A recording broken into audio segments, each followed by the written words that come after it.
Hi, everyone. Welcome to another Gateway series with NAP, ABL, and ALA. So this will be our last series before we take a break in October. We want to welcome you all again. Thank you all for joining. So just to give people context, we started this Gateway series during the pandemic to equip and empower Asian Americans or Asians in general with resources and tools on how to become a better leader. And today, we're going to be able to dive in a fascinating science behind why Pan-Asians face unique barriers in the workplace and learn how to overcome them to the top. So with that being said, I want to welcome Joy Chen. No one's better to qualify to share with her than her. She is the CEO of JOYOUS, a human capital consulting firm, which uses AI and advanced analytics to help organizations operationalize inclusion. Joy is a former deputy mayor of Los Angeles and a former principal at Headache and Struggles, who over the past 20 years has created inclusion for millions, first in the US and then in China. For her global leadership in unleashing the human potential, Joy been profiled by media, including Wall Street Journal, the Financial Times, Economics, CNN, CBS News, and Vogue China. So Joy has been really a strong proponent in the Asian community. And we can't really solve problems we don't understand. So before getting to solutions, we're going to dive into the brain science of what is the Pan-Asian glass ceiling, why it exists. And that will be part one of our session today. And then in part two, we're going to discuss how to break through the glass ceiling to get to the top. And Joy and I want to today, session be as engaging and impactful as possible. So, after part one and part two, we're going to be, coming back with certain discussions, and we're going to hop in and help back out. So we want to highlight the best comments and questions that you have. So feel free to keep your insights in the chat box, and you can feel free to comment whenever you want to comment. You don't have to disguise it as a question. And we really want to welcome Joy Chen. She's been helping us with ALA and Chen with a lot of different webinars on this kind of topic. And I want to thank her for coming here and speaking on behalf of us. I know it's her husband birthday today. I just want to wish him as well happy birthday. So thank you again, Joy. Great. Thank you so much, Ramon. It is great to be with you. And first of all, let me say I am so happy that ALA has joined forces with NAP and with ABL so that we can work together and work on dismantling the glass ceiling that is over our community and over all communities. I think it's so important that we work together because the forces out there are big and we have allies out there, and it's so important for us to ally with each other to bring together resources. So I'm just thrilled that you have done that. I'm thrilled to support you with that today. We are going to talk about a really fun topic, which is how we all can overcome bias and break through and dismantle the Asian American glass ceiling. But we can't solve a problem that we don't understand. So before that, we're going to talk about the brain science behind why the Asian American glass ceiling exists in the first place. Before we get there, though, you might be wondering how I worked all this out and got to where I am. So I'll just briefly tell you. It all started when I was a kid growing up in Maryland. This is my family growing up. That's me in the pink and white sweater, and my parents and my brother, and in the middle are Nai, our grandmother who lived with us. So my parents had saved and sacrificed to buy a house in a good school district, which meant that we were the oddball Chinese in a school that was almost all white. So one night, I was about 13, my dad and I were sitting at home when he said, "Tonight's the night of my department's Christmas party." Surprised, I asked why he didn't go, and he said, "Because when I go to those things, I never know what to say to people." It was like a lightning bolt had crashed down on my head. I realized that night two things. One, my old man and I had the same problem. We didn't know how to talk to white people. And two, I realized that this problem would forever limit his career and his life. It didn't matter that he was born in China, had made it all the way to MIT, where he had a master's in engineering, and now was the hardest worker in his department. In Dad's entire 30-year career, he managed one person, the blind guy, because no one wanted to manage the blind guy. My mom was Shanghai-born Cornell biochemist. 30-year career, never managed a soul. So that night, I resolved to figure out how mainstream American society actually works so that I could get in there and make a difference somehow. I wasn't sure that I could because at school I was so awkward. The Americans, we called the white kids Americans as if we weren't Americans too. The white kids were so carefree. I always wondered how they could be so carefree. So after college, I wanted to live in a place with more Asians. So I moved to Los Angeles and I kept fighting to put myself out there. Over time, I got better at connecting and luck entered my life in the form of some incredible mentors. And then suddenly at age 31, I got belonged. I was appointed deputy mayor of Los Angeles. So I spearheaded a coalition of business, labor, education, and media leaders to create programs which by now have expanded access to skills and jobs for millions. From there, I was recruited to be a principal at Heidrick & Struggles, the global executive search and leadership consulting firm, where I led engagements for Fortune 500 companies across North America, Asia, and Europe. And I started a blog in Chinese and English on the unwritten rules of the corporate game. That blog went viral, prompting a publisher in China to ask me to write a book for women there. So I wrote, Do Not Marry Before Age 30, 30岁前别结婚, that book there, and How to Get Lucky in Your Careers, 30岁趁时而为, that book, which were bestsellers which launched me as China's global careers guru. So I had millions of followers and brand partners, including Olay, SK2, and Mercedes. Then the pandemic happened and the racial reckoning. So I returned to the States and to grad school at Cornell to study organizational psychology and to earn a diversity and inclusion certificate. And I brought together leading experts in big data to establish JOYOUS, which is a consulting firm at the intersection of HR and technology. We use AI and analytics to help organizations operationalize inclusion. So let's get to it. What is the Asian American glass ceiling? Well, most Americans assume that Asian Americans are super successful, and so many organizations don't even include us in DEI work. So I found it helpful to describe it as an age 30 problem. Yes, starting out in life, Asian Americans in general are successful. We get the best grades, we get into the best schools, and we get into the best companies. But then around age 30, just when we should start to take advantage of all that education and hard work to take flight, we plummet from being America's highest potential group to its lowest. In knowledge economy companies, industries, we're massively overhired according to our population. We're 7% of the population, but over 40% of the workforce at some companies. Once hired, though, we face the least equitable outcomes of any racial group. Our rate of promotion into management is less than that of whites, African Americans, or Latinos. We're only 1.5% of Fortune 500 corporate officers.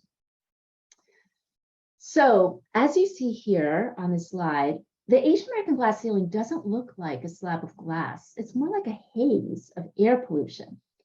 At first, it's hard to see, but over time, it stifles the career of nearly every Asian American. We are corporate America's best educated, hardest working worker bees. The implications are huge. In your early 30s, you could be losing out on tens of thousands of dollars a year. But going into your late 30s and 40s and 50s, that could rise to hundreds of thousands each year. Over your career, this translates into millions. And in the US, since wealth is built generationally, the lost earnings and opportunities are massive for you and your family. Now, that's just the financial part. When you start out in life with so much potential and then watch your future shrivel in front of you, that can result in a huge amount of frustration, disappointment, and even shame.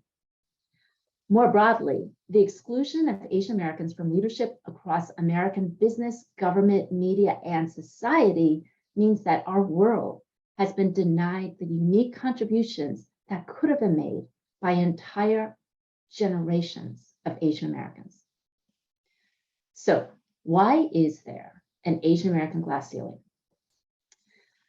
Because to succeed in corporate America, you need two things. One, personal capital, which refers to your education, skills, experiences, and knowledge. Well, personal capital will get you recruited into the company. But to move up, you need network capital, which refers to the connections and the influence to leverage your personal capital to have impact and ascend. And here's the problem. As America's perpetual foreigners, Asian Americans have the highest personal capital of any group and the lowest network capital. Now, to understand why, it helps to understand how human beings tick. In fact, psychologists have found that over 90% of the variance in our positive or negative impressions of other people are driven by just two factors, warmth and competence. Now here, warmth doesn't just mean being nice. It means how helpful someone thinks that you will be to them. So why are these two traits so important? Scientists think it goes back to evolution. Anytime you meet someone, you first want to know, does this person want to help me or hurt me? And then you want to know, is this person capable of doing that? In fact, warmth is much more important than competence to how other people evaluate us. You meet someone, you want to know friend or foe. And that is much more primal and immediate than where did this person go to school? By the same token, a large body of research shows that all human biases of others also fall along these same two dimensions. So for decades, one of the world's top two psychologists, one of the top social psychologists, Princeton's Susan Fiske, and her team have been plotting American stereotypes on this 2x2 chart with warmth on the y-axis and competence on the left on the x-axis. And this is amazing. They found that where a stereotype falls on this model reliably predicts both people's emotional reactions and their physical actions towards individual members of that group. So, for example, African Americans and homeless people are stereotyped in the lower left corner as cold incompetent. They're members of America's despised outgroups. People ignore them until they attack them. In the upper left corner on the warm and competent box are housewives and elderly people and disabled people. They're the pitied outgroup. People protect them and patronize them.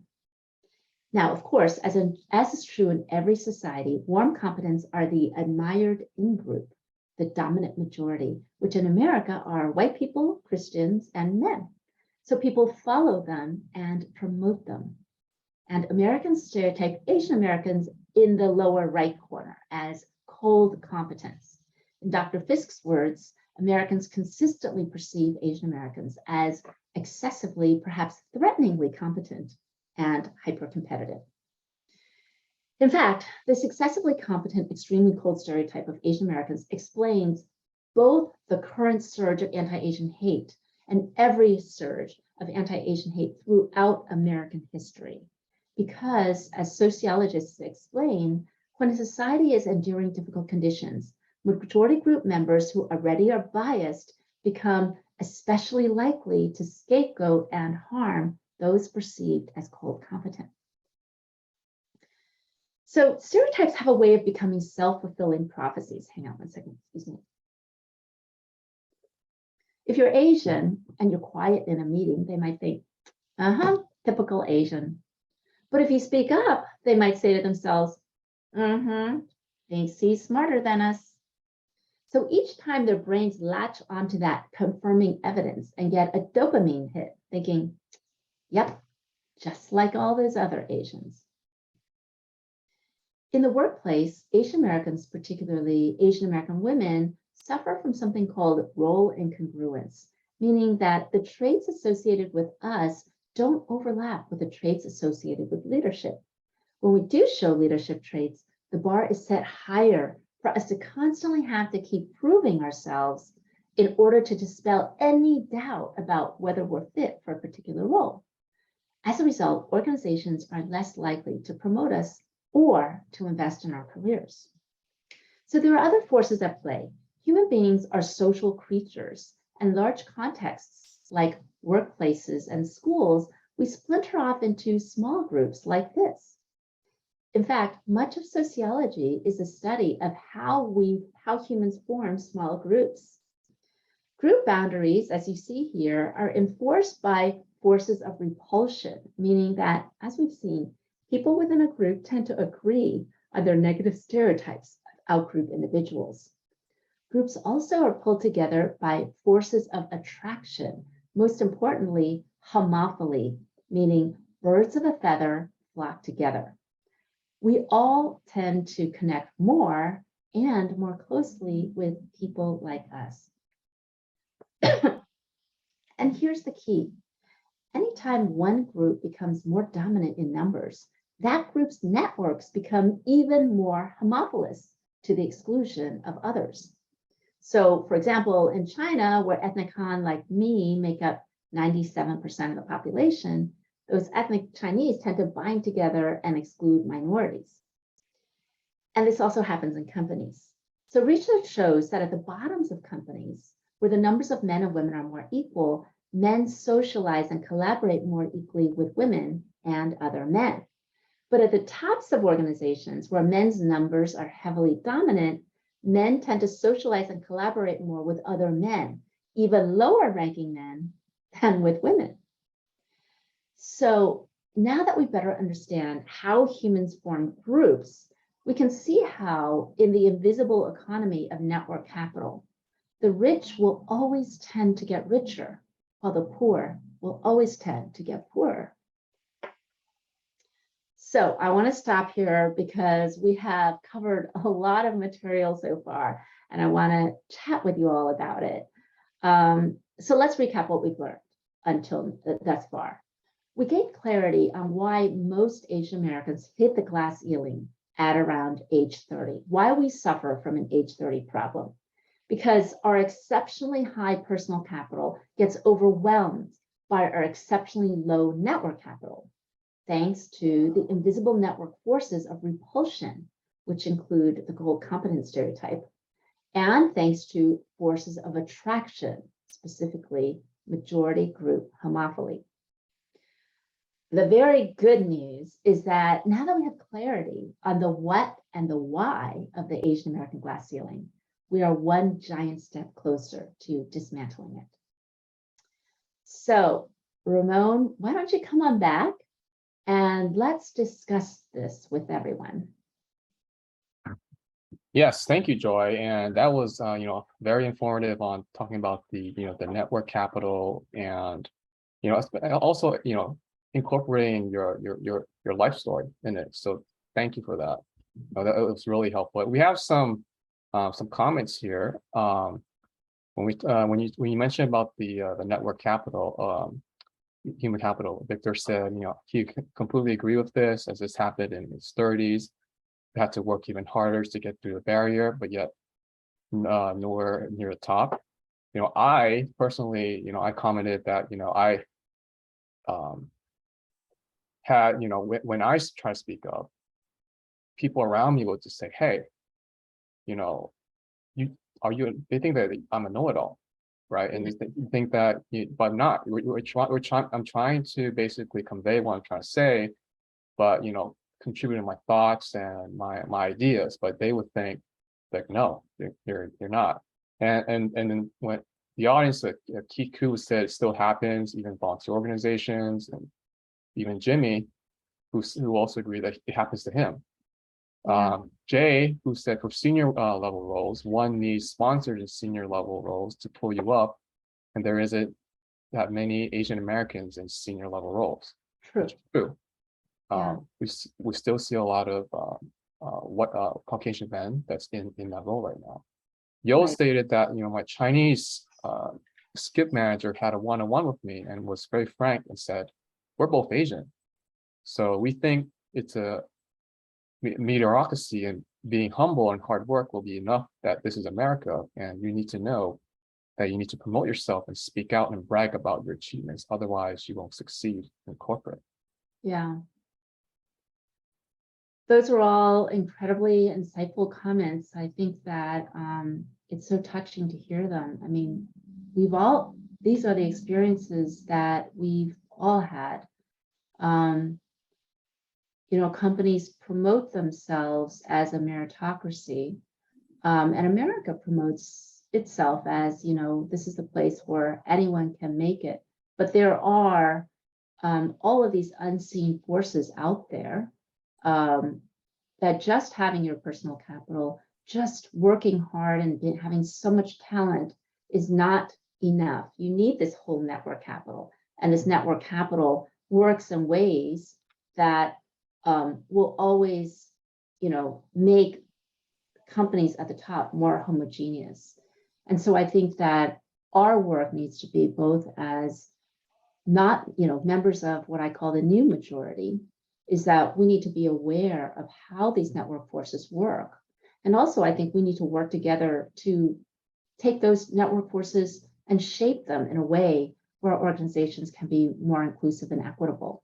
I think that's, really what we're doing here today, is to work together, understand these things better, and both work on them ourselves in our own careers, but then also figure out how to work together and make our organizations more of an even playing field and more of a meritocracy for everyone. Thanks, Joy. So they say, like in Star Wars, may our forces be with you. So Joy, you said that you and your dad didn't know how to talk to white people. I think many of us can relate and wonder that if that contributes to imposter syndrome. Can you talk about the psychology behind imposter syndrome? That is such a good question, because I think that so many of us do suffer from imposter syndrome, right? Like, as soon as we start getting promoted, we start wondering, gosh, what am I doing here? No one else looks like me. And then, do I really belong here? Do I feel fraudulent? I know that that's something that I really suffered from earlier in my career. And I think that, more recently, as I've really done some deep dives, both as an HR consultant working within companies, and then much more recently doing a deep study of organizational psychology, I've really learned so much more about imposter syndrome that I wish I knew earlier in my career. So the fact is, when it comes to imposter syndrome, we may like to believe that as we become adults, our identities stabilize and we become kind of set for life. But in fact, what we know now about psychology tells us that that's not how it works at all. So throughout our lives, humans are social creatures, and we depend on other people to recognize us. So when we receive affirmation from other people, our brains release serotonin and let us feel brave and secure, and we get on a virtuous cycle toward greater and greater confidence. So typically, as in-group members progress in their career, they are repeatedly validated. Other people rarely question their leadership style or even their right to be in the room. And so as a result, their feelings of self-doubt lessen, and they're made to feel comfortable and confident. But if nobody notices us, or even worse, if we're constantly getting signals that we don't belong, then we begin to feel unconfident and uncomfortable and alienated and like a fraud. So that's why I actually have come around to feeling like I try not to use the term imposter syndrome. I don't like that term. I find it misleading because it focuses us on fixing us who suffer from it instead of fixing the places where we work. In fact, only when leaders can create a culture where everyone can belong and everyone can thrive, only then will we really overcome the so-called imposter syndrome. That was a really fascinating discussion, Joy. And I really encourage everyone to, go continue keeping up the chat. Now, this is your place to be. So any thoughts that come to your mind, just put it in the chat, because we want this to be as engaging as possible, and for you to basically read off other people's comments. Like you're not the only one, alone. We're here with you. Totally. But today I want to focus on the solution. So let's move on. How can we as a Pan-Asian build up the network capital we need to get to the top? Okay, great. I would like to move on to solutions too. That's great. And I also reiterate, please keep up the comments. I really want this to be everyone sharing with everyone, not just like me to everyone. And I'm here to learn from you all too. And again, as Ramon said earlier, don't feel like you have to disguise your comment as a question. I think you all have important insights, important experiences to share with all of us. So thank you for doing that. So yes, earlier I shared with you about my dad's career and my career. So his was like the typical Asian American career, and mine was different. By now, I've worked at the top of 3 different careers on 3 different continents. The strange thing is I actually never applied for any of those jobs. Each time I was invited in to the top. So why do I keep getting all these lucky breaks while millions of other smart and hardworking people don't? As it turns out, it's not just me. In my work as an executive search consultant, I've interviewed over 4,000 of the world's top leaders, C-suite executives, corporate board members, and on and on.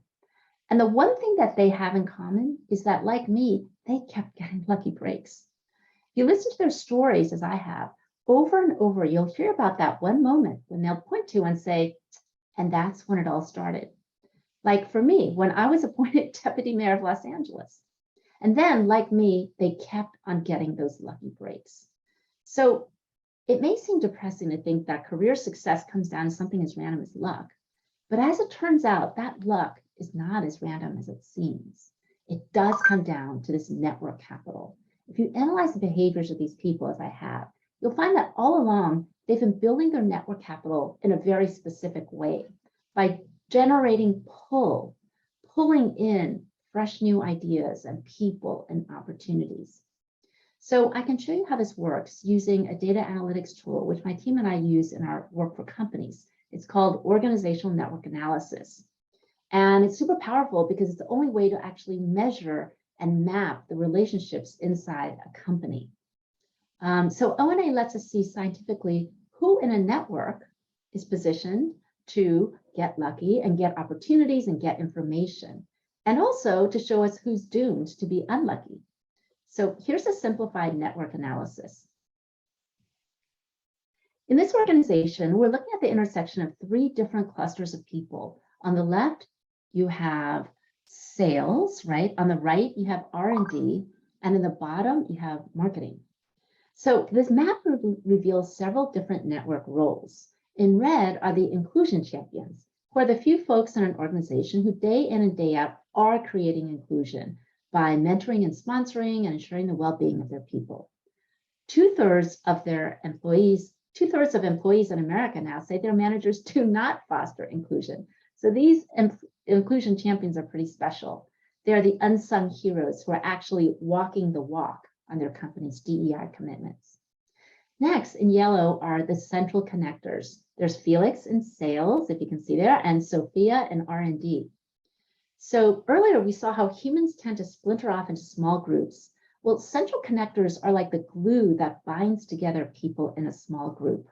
Because they're deeply trusted by members of their group, central connectors can speed execution or block change without organizational leaders even knowing it. Shown in royal blue are boundary spanners. So we have one here, Mila. Mila, boundary spanners are the brokers of information. You see Mila in the middle? She's the only one who connects all three groups. If she leaves the company, then information flow will break down among all these groups. So you can see how powerful she is, because only boundary spanners can drive or block direction, alignment, and commitment across multiple groups in a company. Now notice here, Mila only has 4 connections, but she is within 2 connections of every single person on this map. She doesn't have the biggest network, she has the broadest network. So O&A also reveals another category of individuals, peripherals, who you see in green and are at the edges of the organizational network. These people are smart and talented enough to have gotten recruited into the company, but they never really get integrated into the network where the action really happens. So now let's do a pop quiz. Here's a poll. I'm going to see if you've been paying attention. Given what we know now about these different network roles, I'd like for you to answer this. Who is best positioned to get lucky in their careers? Number one, central connectors. Remember, these are the people, the glue in the small groups. Boundary spanners, who are, remember, the connectors of multiple groups, or peripherals. All right, there you go. Central connectors, 100%. You guys are smart and paying attention. Number two, who is not yet positioned to get lucky in their career? Central connectors, boundary spanners, or peripherals? Central connectors, boundary spanners. Let's see what we got here. Peripherals. The answer is peripherals. Okay, 2/3 of you got that right. Now the third one, and this is anonymous. Which of these three roles best describes you now? Central connector, boundary spanner, or peripheral? Let's see. Curious to see what people say. Great. We have some central connectors, and we have some boundary spanners, and we have some peripherals. Pretty evenly distributed. That is wonderful. So the reason why I made it to the top of 3 careers of 3 continents is that for 30 years, I have been building my network capital as a boundary spanner. And it's also why most of those 4,000 successful people I've interviewed made it to the top. They're boundary spanners. And the reason why my exceptionally smart and talented dad got stuck is that he was a network peripheral, okay, for lots of reasons, external as well as internal.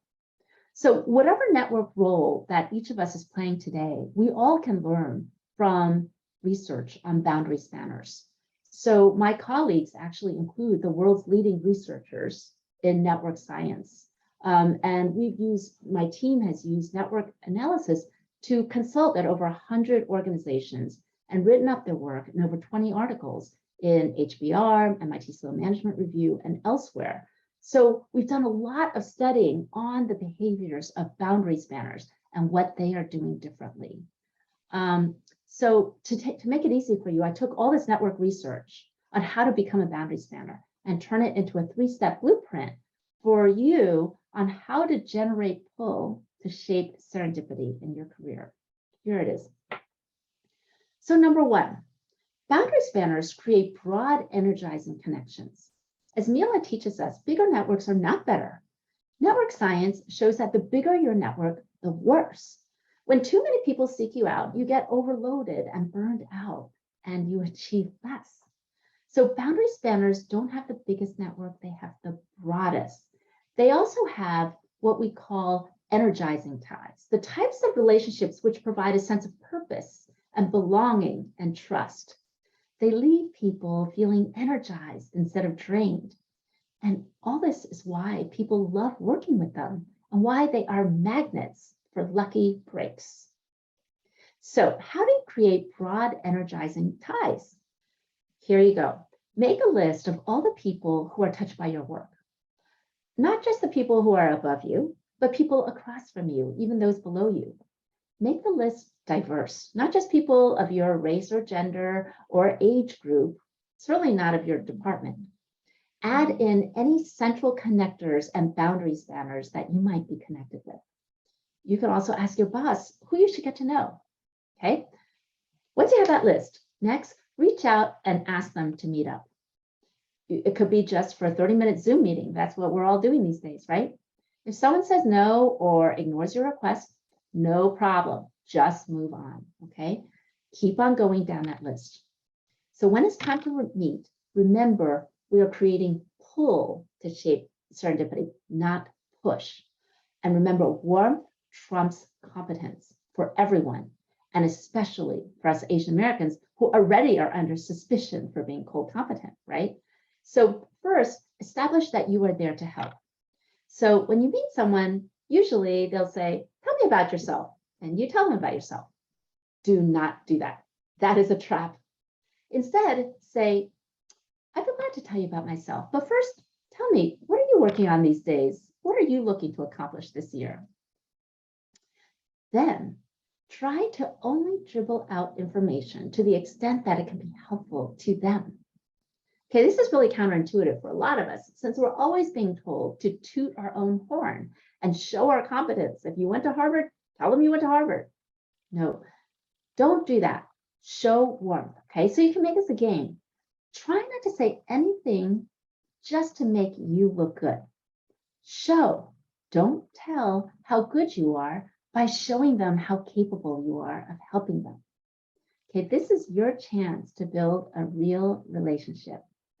Let them feel good by making it clear that you recognize their status and their value, and that you are there to partner with them to reach their goals and yours. At the end of your 30 minutes, ask them, who else should I get to know? And then follow up with that person.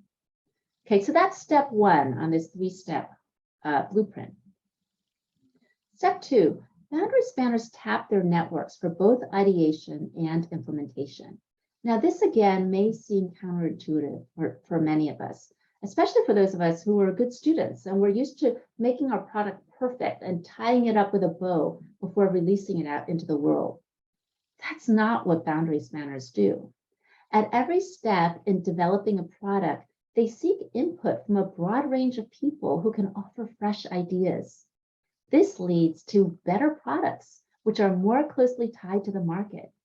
And it gives all those other people a stake in the outcome so that they're ready to help execute, spread, and sell your idea. So you see, when you tap your network for both ideation and implementation, the solutions you create will be more creative and comprehensive, and execution will be faster and more successful too. So step 3, keep shaping your network. As your work shifts, naturally, you're going to move some people off your list and add new people on. Keep deepening your relationships with the people who are on your list. Deeply understand everyone else's needs and goals and strengths and weaknesses, and work with them to co-create successes. Because after all, you're not just here to build your own career and your own stories. You're here to co-create everyone's stories. So that's it, a 3-step blueprint for how you can start from whichever you are on the network now to generate pull to shape serendipity. So what do you think? Is this blueprint helpful? If yes, please type yes in the chat. So thank you. Okay, good. I'm glad to see that, you guys are maybe getting some ideas that you can take back to your own life. But one thing you might be asking when you look at this blueprint thank you everyone, is where do you find the time to build your network? We're all busy these days, right? Some of us have, people at home to take care of, you got work and everything. So my answer to that is budget the time. Budget 10% of your time to doing these 3 things. Okay, so in a 40-hour work week, that would be about a half day's time. So you could spend one morning or one afternoon a week just doing these things. So that could help you make you not just much more lucky and successful in your future career, but also help you right now to execute faster and better on your current work as well. Ramon, come on back. What do you think? I think this is really a fantastic way of thinking things. It's very practical, 3-step blueprint. So we want to read some interesting comments that we have here. Great. So I think Mark mentioned that we should also think about the positive culture attributes that assist in moving up the career ladder. For example, South Asian professionals of Indian origin often rise to senior management positions. Indian CEOs head Microsoft, Google, Twitter, etc. Their success shattered the victimhood myth of the glass ceiling. And he also provided an article on the Indian origin of CEO. So Apernell said, as an immigrant, folks on an H-1B visa, a large percentage of Indians tend to be very quiet and not wanting to rock vote since they are beholden to their employees for their green card. And Jay on networking said, other than work project-based networking, we should participate in more work events, associations, and not just on one focus on Asians to expand network. Alexander commented, also an interesting nuance to this is that someone who can fairly easily code switch between these spaces can also fairly be uncomfortable to be in predominantly white space, particularly when you can see racial biases that exist. So I think that balance of taking care of your mental health while also making sure you're open to expanding your network beyond your initial circle. Yeah, Angelina, I think on these points, I mean, these are such good points. The whole Indian male, mostly male Indian CEOs it is very interesting, and there's been some interesting research on this. In fact, Indian Americans become CEOs at a rate 6 times East Asian. Well, the research is South Asian. South Asian CEOs become CEOs at a rate 6 times East Asians and 3 times whites. So there are some very, very interesting breakdowns even within this whole within these, and we could talk, on another day about the factors that contribute to that. There are, Asians are a very, very diverse group, and there are, interesting differences among there. On the question of code switching, I think, I agree. I think that it always is incumbent on us right now to have to code switch. I mean, that's how I learned how to talk to white people. That's how I got to become deputy mayor, right? But I think ideally we will create inclusion in a way that once we gain power, and as we develop more allies, and I think many companies are really committed to this, that we create true inclusion, which to me means that we don't have to code switch in order to move up, right? To me, inclusion is like 2 completely separate experiences, that we can experience full belonging and still we can be ourselves, right? We can still be our full authentic selves. To me, this is like two experiences that up until now have been like opposed. Like you can either achieve belonging or you can be your full self.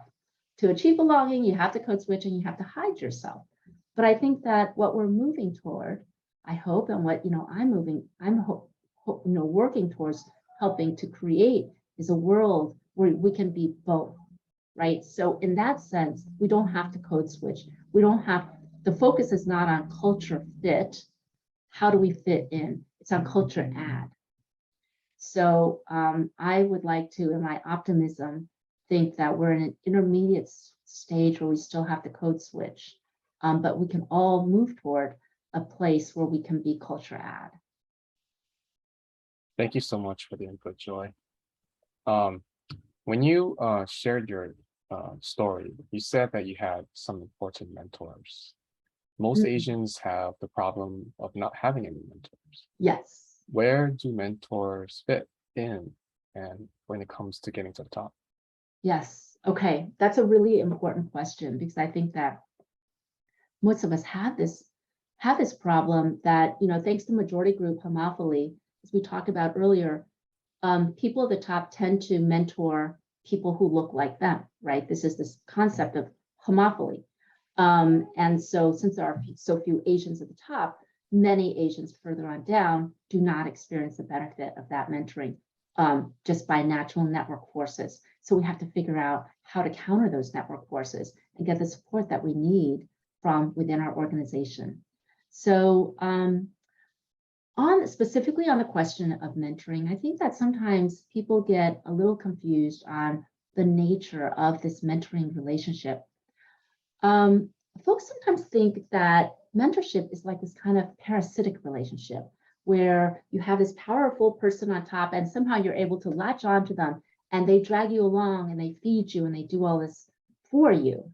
But actually, that's not, in my experience and in the research, how mentorship actually works. So powerful people are powerful because they're focused on changing the world and they know how to manage their time. So if you want to hang out with them, the most effective way of getting a mentor, if you're not of the same group as them, and you don't have all these natural connections with them, is to stop focusing on how they might be able to help you, but figure out how you can help them while you're helping yourself at the same time. So it actually goes back to this networking blueprint, okay, of where we say we get to know someone, we figure out what their goals are, and we figure out how we can co-create success. So let's say that you're an investment banker, for example, and you notice a powerful leader in your firm is building a practice in the medical devices industry. You could ask them, hey, what research would help you build out our devices practice? Okay, because the thing about powerful people is their time gets very fragmented. They're constantly stuck in meetings. They might not have quiet time to, do a lot of deep thinking. So let's say you ask them, hey, what would be helpful as you build out this? And they say, it would be good to know, have some really good research on how AI will impact the devices industry. So you could say, well, is that something you would like for me to research? Because, I could carve out some time for that. 3 weeks later, they say yes. Okay, perfect. You run off. 3 weeks later, you come back and you present that report to them, which is, of course, incredible. And then you ask, is there something else you can help them with? Okay, so you're there providing incredible assistance of exactly what they need to achieve their goal, which is interesting work for you as well. So next time, maybe they're going to see a medical devices client and they may say, hey, where's that report that you wrote? And then they might say, hey, as long as you know all this, well, why don't you come along and see the client with me, right? So I think there are maybe some things to do if there's a powerful person that you want to target, to really try to get to know them. And again, look to figure out how to co-create success with them, because if you're not naturally having permission to hang out with them all day, you can maybe create that by figuring out how to co-create success with them. It's all about getting a mentor is like getting into any mutually supportive relationship. You get to know them, you discover their needs, and you satisfy their needs while you're satisfying your own. So, so again, it's all about generating pull to shape serendipity for your career. Now, aside from the nature of the mentor relationship, I think folks also sometimes overestimate the importance of having one single mentor. So the research on mentorship actually shows that while being in a mutual beneficial relationship with one person above you is a good thing, it's actually much more powerful to be in a mutually beneficial relationship with 15 or 20 people, maybe some above you, some across from you, and maybe even some below you. So having that entire web of relationships that are mutually beneficial is even better than just having one, even if that one is above you. Okay. So, so that's my answer on the networking, on the mentor.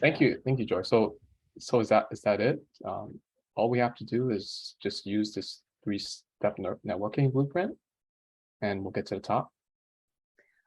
Well, okay. So this 3-step networking blueprint, I think, is a way to start bringing luck into your lives. Okay, start to shape the serendipity of your life. But I think that, to be honest, for most people, that's not going to be enough. Okay, because again, we're dealing with these massive network forces that are pulling against us, that are creating this environment where Asians face the least equitable outcomes of any group. So I think if we really want Asians to be able to get to the top, for more Asians to get to the top, we really need to think about how do we dismantle that Asian American glass ceiling and create greater equity for Asians. So, because the truth is, even if you network like the best, it's unlikely that you will ever bust through this very thick Asian American glass ceiling that's inhibiting nearly all Asians. So Given the rich get richer while the poor get poor nature of network capital, it may very well be that to get to the top, you also may need to help your organization become more inclusive. So let's spend a few minutes talking about how we do that, okay? By now, most organizations have crafted powerful commitments on DEI, but most companies are struggling to flow those commitments through the daily behaviors of what I call the frozen middle, right? The SVP through director level managers. 2/3 of employees say their managers do not foster an inclusive environment. So what's the problem? It's a systems problem. It takes extra time and energy to do the work of inclusion, to mentor and sponsor folks and look after the well-being of your people. And most companies don't reward this work. So as a result, inclusion work has become what I call the unpaid housework of corporate life. And guess who's doing most of this unpaid housework? Women.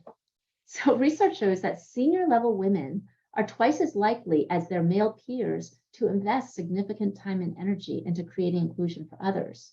Women of color are the most likely people to be creating inclusion for others. But when the work of inclusion is not rewarded, then doing the work hurts those who do it. And it also hurts the whole organization and all of its employees because progress is rarely made on work that's not measured.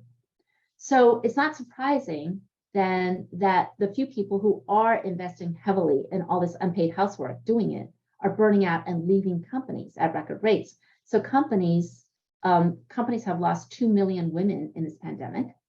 We've been losing the very inclusion champions that we need the most. So the answer is that to dismantle the Asian American glass ceiling and to create an environment where all of us can move up, we must enable and incentivize everyone to do inclusion work. So by doing that, we can make our organizations happier and smarter and more productive places where we all can unleash our potential.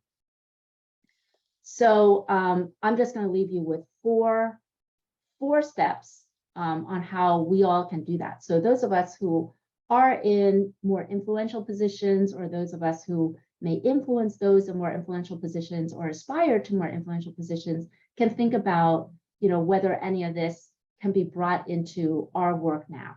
Okay, here is a 4-step blueprint on this. First, as I showed you earlier, we can identify our inclusion champions. And once that's done, we can celebrate and reward them. Okay, we should wrap our arms around anyone who's creating inclusion. And by the way, inclusion champions include all ERG leaders, right? ERG work has become unpaid housework. So anyone who's creating inclusion, who's helping companies move towards inclusion, who are helping companies to operationalize DEI, they need to be rewarded and have their arms wrapped around. They should get rewarded through special opportunities like all high potentials, special mentorship and sponsorship opportunities, fast track opportunities. Inclusion champions must be rewarded, okay?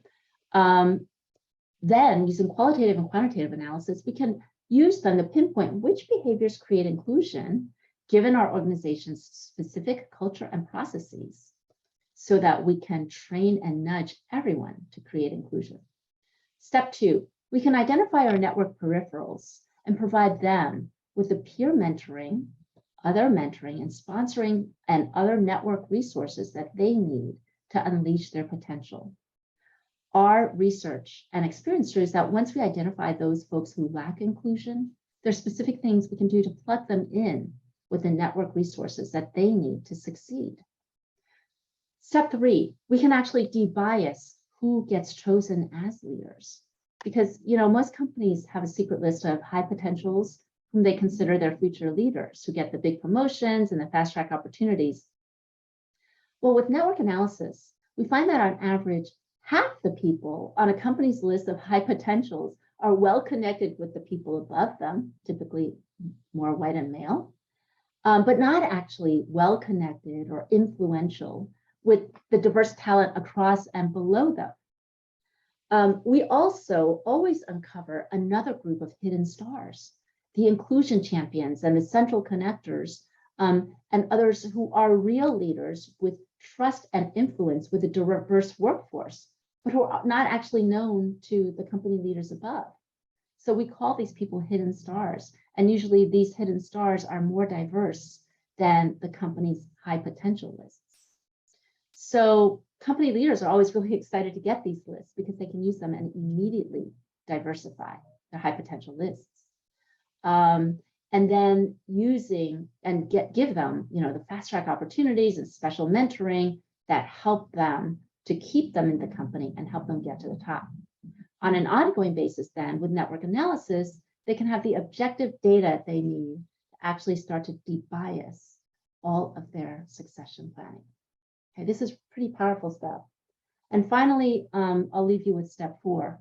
Culture change is notoriously difficult because companies usually try to slow it down, okay, they spend all this time crafting these really powerful and inspiring statements on diversity, equity, inclusion, and then they try to trickle it down through their managers on a top-down basis. But that is not really the best way to affect culture change, as we can see, because many of those people are not that influential. They may not have the hearts and minds of the people below them. So our research shows that the best way to affect culture change is to start with those hidden stars. So now that we know who our central connectors and boundary spanners and inclusion champions are, to start with those real leaders of influence who are sprinkled throughout the organization. We start with them and we incentivize them to spread the messages. That's how we create transformational change. And that's the way to create transformational change much more quickly and easily than just trying to trickle it down from a top-down basis. So today, I've given you 2 blueprints that are rooted in network science. The first is how to become a more powerful networker yourself. The second is how to even the playing field so that with your strong personal capital and with your strong network capital, you and other members of Asian American community and other members of the new majority can actually make it to the top. So these are just blueprints based on research with hundreds of thousands of individuals and hundreds of companies, but they're just starting points. They show what has worked best for other people, most people, and most organizations. But it's really up to you to think about, is there anything here that you can bring back to be useful to your own experience?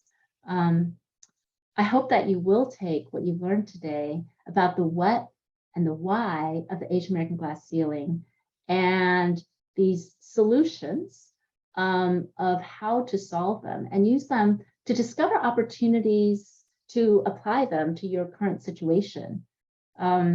These 2 blueprints they're just really starting points, okay? Because the act of doing anything new is creative by its nature and improvisational. So it's starting from the familiar. Here's a few tips for you. And anything that's creative is starting from the familiar and going off in the unknown, right? It's the same with all art and all science. So guided by data, we use our imaginations for what we can do in our own lives.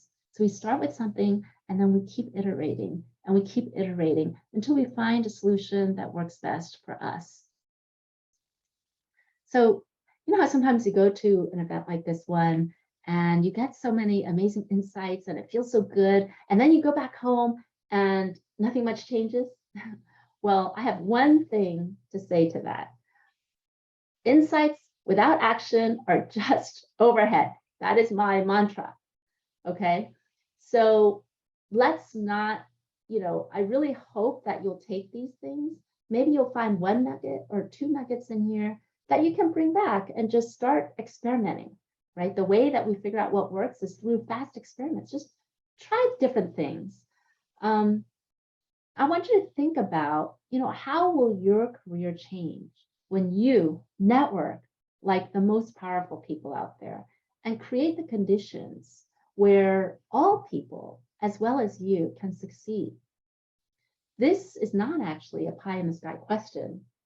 You now have everything you need to get started experimenting. Sometimes when I do this work, my mind wanders back to my dad, who was born in China, who was a refugee to Taiwan, and who came to MIT in the United States with so much hope and so much potential. I sometimes wonder what would have happened if only his employer had created inclusion for him.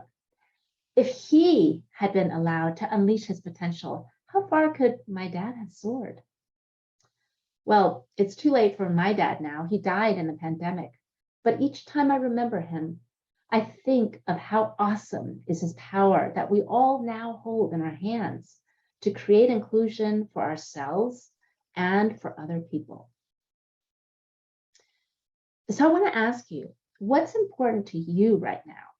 What do you want to achieve in the months ahead? How long have you wanted to break through the glass ceiling and get to the top? And how many times has this goal been pushed to the back burner? Now, I know that after 2 years of pandemic and surging anti-Asian hate, many of us are tired and grieving and scared for ourselves, for our parents, and for our loved ones. But let's not compound all the tragedy by failing to act. For 200 years in this country, Asian Americans have been the invisible minority, the perpetual foreigner. And right now, in 2022, you and I have the best opportunity we've ever had to turn the tide of exclusion, to unleash our own potential and that of all those around us. So let's get to it. If I can be helpful, or if you just like to stay in touch, here's how to find me. Here's my email address, my LinkedIn.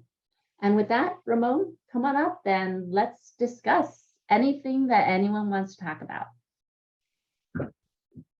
Thank you, Joyce, so much for 2 blueprints. It was really helpful. And I'm sure your dad's looking down at you right now. It's like he's proud of you, of how far you've gotten and becoming deputy mayor, and like looking, how you basically helping out the Asian community like this. So again, thank you so much. Thank you. I think, to me, as I, as an Asian myself, and I also had people came up to me and had this conversation last week, like, oh, I've done all I can to try to get to the top. I've tried to. I was talking to a friend about this, and he does like good work, and he showed it to his boss, but he still can't get it. I invited him to your webinar, so this is definitely very inspirational, and I think we do have a question that I want to ask that was brought up in the chat, and when I get your input is any insight on how to find a really influential champion? You mean like a sponsor? A sponsor, yeah. Or it's more of a, I think a champion over sponsorship and champions are 2 different things, right? Basically, Okay. How are they different? So I think basically they're trying to be like they're basically there for you for whenever you need to, and I think sponsorship is more of being more of the like more of a compensated package kind of thing. But I'll let you think about that. I think it's hard to find someone who will always be there for you. Okay.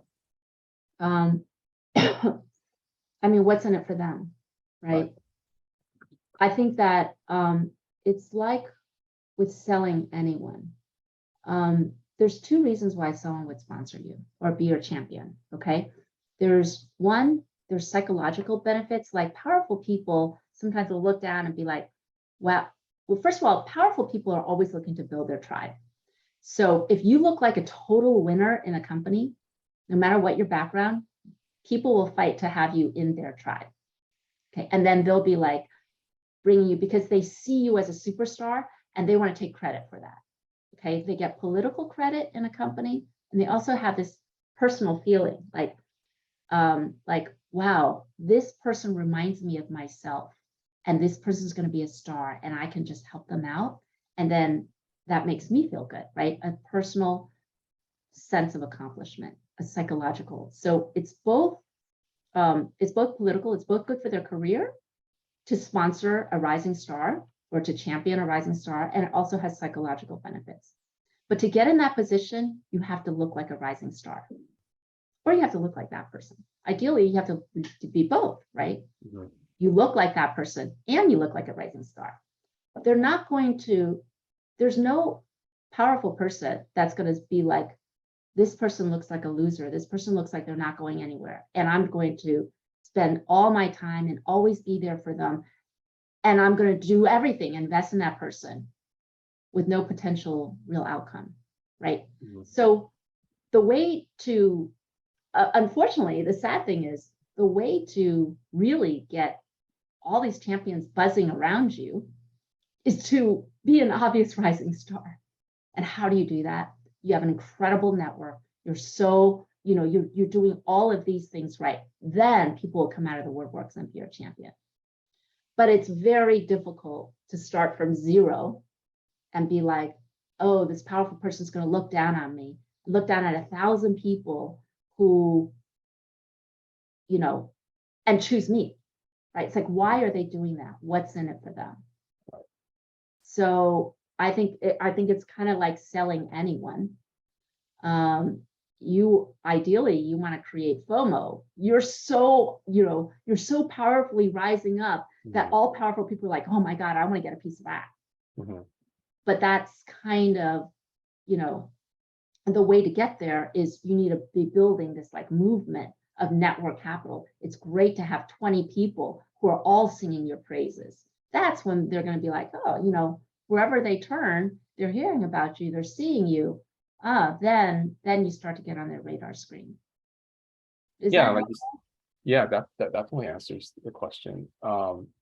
It's being known for what you do and basically contributing. So like it's like I scratched your back, you scratch mine, right? Yeah, So if you have like 20 people who are constantly out there looking out for you, that's great. That might start to attract attention. mhm. And those 20 people are pretty well connected, then you're starting to send out ripple effects like, Ramon is awesome, Ramon is awesome. Then, someone might come along and be like, oh, I want Ramon in my tribe. Thanks, Joy. And then a follow-up question to that, I know the world has changed, right, during the pandemic, and now we are, at a remote working environment. With the accumulating network capital, how would you approach that, on a work from home versus now, before when you were, at in person, you can actually, Yeah. peacefully network. In a way, I think it's actually even better because I think that the hardest place to develop network capital is in groups. And if you notice, this blueprint is really about one-on-one. One-on-one is where this stuff really happens, where deep relationships happen. By the way, don't necessarily just look inside of your company, okay? Some of these people might be outside of your company, depending on, who you are, who can be helpful to you. What the research shows about how we overcome bias, the most powerful way to overcome bias is actually not through unconscious bias training. It's through developing one-on-one relationships, okay? As you get to know someone, when you first get to know someone, the basis of your trust, according to research, is very much governed on the stereotypes that you have of that group. But as you get to know someone, over time, you start to notice their individual behaviors and it's, oh, this person is acting differently than what I expect, right? And over time, you trust this person so much that they might even do something that you feel like, well, that might be kind of weird or mean, but I trust Ramon. I must have misinterpreted, right? So this thing about developing network capital is about one-on-one relationships. And I think now with the Zoom, we can have that opportunity to reach out to people maybe that we wouldn't otherwise do. And they might be not in our own city even. So I think that we can use this to our advantage and building deep relationships with people who can be helpful to us and who we can help. Yeah, that's really helpful because there's different companies that have, there's different headquarters, right? You can reach out to Yes. people across all organization. And I just wanted to, highlight a comment that John said is one way to increase your network is to leverage an internal ERG by joining Yes. it and getting to know its members, leaders, or to volunteer to be Absolutely. one of its internal ERGs. So I completely agree with that. Absolutely. I think ERGs can be just amazing for that. And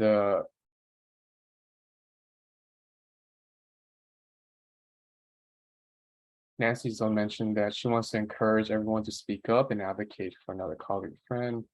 Cheerleading others help build up their confidence and help them get noticed. Now, I think that's incredibly important, especially for Asian Americans, right? Because we're stereotyped as cold competent, when we speak up and advocate for ourselves, people are like, ew, more cold competent. I mean, everyone hates someone who brags, but people especially hate Asian Americans who brag. But we still need other people to know about our accomplishments. Right. So how do we do that? Ideally, someone else is bragging for you. Then you sidestep the problem with Asian Americans self-promoting, right? So ideally, you don't toot your own horn. Someone else is tooting your horn. Yeah. So if we can do that for each other, that can be incredibly powerful.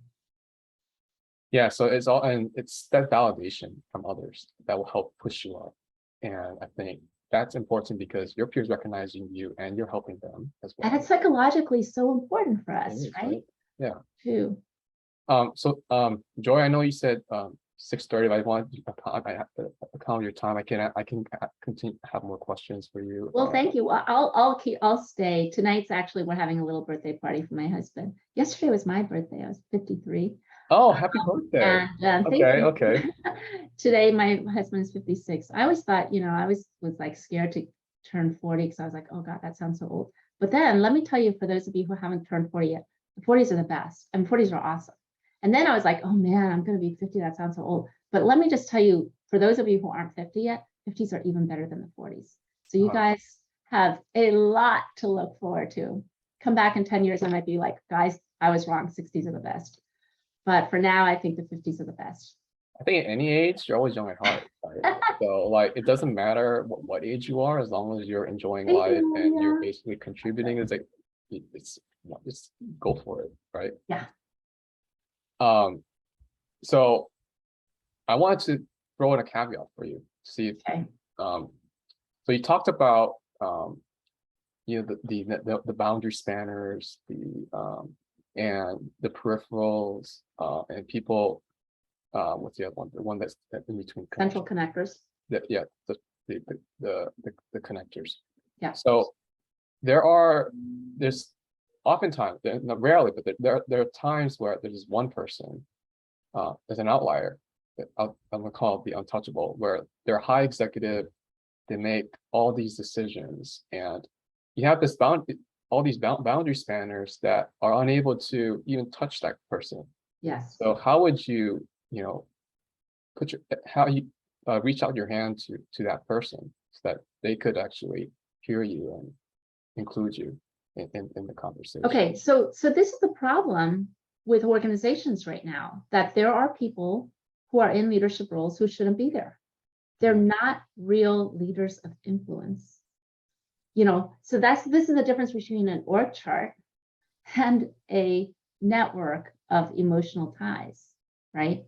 They're up there they're up there in positions of influence, but they're not shown. They're kind of like peripherals on the network, right? They're there through bias, through whatever reasons. Ideally, we have people in positions of authority who have the trust and the respect of our people, but that doesn't always happen.